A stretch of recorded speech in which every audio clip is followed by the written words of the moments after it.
రుద్రరాజు గారు ప్రపోజల్ ఒకటి పెట్టారు విన్నారా? డెఫినెట్ గా we are ready. Finance bill ఆపడానికి ప్రయత్నం, ఏ విధంగా చేయాలి మద్దతు సమీకరించడం.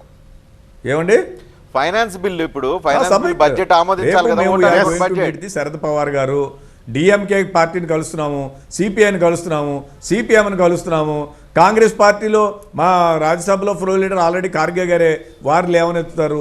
లోక్సభలో ఫ్లోర్ లీడర్గా ఉన్నటువంటి వాళ్ళు అధీర్ రంజన్ చౌదరి గారు కలుస్తున్నాము.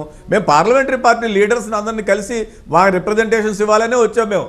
సో దానికోసమే on the floor of the house చేయాలనేటువంటి ఫైనాన్స్ బిల్లుని ఆపడానికి ట్రై చేస్తారా? ఈ పార్లమెంట్ కోసం ఆపుతారా? డెఫినెట్ గా అండి, డెఫినెట్ గా ఫ్లోర్ లో ఉన్నటువంటి అన్ని అవకాశాలని వాడుకుంటాము. కాంగ్రెస్ పార్టీగా సమావేశానికి బడ్జెట్ ఆమోదం పొందకుండా ఉండేలాగా ఒత్తిడి తీసుకొస్తుందా హోదా కోసం? వీటిలన్నింటినీ పెట్టే మేము చేస్తాం.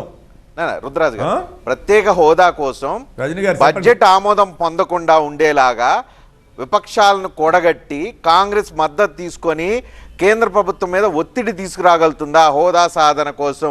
మీ కమిట్మెంట్ ప్రూవ్ చేసుకోవడం కోసం.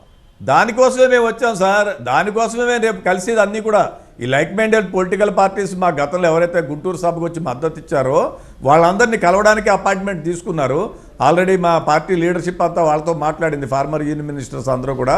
సో రేపు ఉదయం నుంచి సిపిఐ, సిపిఎం, డిఎంకే, మాకు లైక్ మైండెడ్ పొలిటికల్ పార్టీస్ అప్పుడు ఎవరెవరు ఇచ్చారో వాళ్ళందరినీ కూడా కలిసి కాంగ్రెస్ లోక్సభలోను రాజ్యసభలోను 2 చోట్ల కూడా లేవనెత్తుతుంది. కన్సిస్టెంట్గా ఈ ఇష్యూని ఈ హౌస్ జరిగేటప్పుడు, ఈ పార్లమెంట్ జరిగేటప్పుడు కాంగ్రెస్ పార్టీ టేకప్ చేయాలని చూస్తుంది. మేము కూడా అదే అంటున్నాం. మేము ఇది ఒకసారి తీసుకున్న తర్వాత వీళ్ళ రంగు కూడా తెలియాలి కదా. జగన్మోహన్ రెడ్డి గారు ఎంపీలు కానీ, తెలుగుదేశం ఎంపీలు కానీ, తెలుగుదేశం పార్టీ ఎంపీలు అప్పుడు కూడా సపోర్ట్ చేయలేదు. గతంలో కేవీపీ గారు ఇచ్చినప్పుడు కూడా రాజ్యసభలో సపోర్ట్ చేయలేదు. దాన్ని లాస్ట్లో మనీ బిల్ అని చెప్పి విత్డ్రా చేసి దీని అక్కడి నుంచి తీసుకెళ్ళి ప్రైవేట్ మెంబర్ బిల్లుని లోక్సభలో పెట్టాలని చెప్పారు. సో ఇవన్నీ ఉన్నాయి. సో ఆంధ్రప్రదేశ్లో ఇప్పుడు రగ్గారు చెప్పినా లేకపోతే వైఎస్ఆర్ ఏదో ముందుంది ముసళ్ళ పండుగ టైప్ లో ఉన్నట్టుంది. రగ్గారు ఏదేదో ముందుంది ముసళ్ళ పండుగ టైప్ లో ఉంది. అస్సలు సమస్య లేదు. చెప్పాక మీకు చిత్తశుద్ధి లేదు. రుద్రరాజు గారు ఇంత స్కీమ్ చెప్పిన తర్వాత కూడా మీకు ఏమనిపించట్లేదా? అసలు అదే చెప్పేది, చిత్తశుద్ధి లేదు. డెఫినెట్ గా ఇప్పుడు వాళ్ళకి అర్థం కాదు దాని యొక్క కాన్సిక్వెన్సెస్. ఎందుకంటే అంశాలు ఇలాగే బిహేవ్ చేశారు. కాదు, రైతులకు సంబంధించినటువంటి బిల్లు పెట్టినప్పుడు కూడా ఇలాగే బిహేవ్ చేశారు.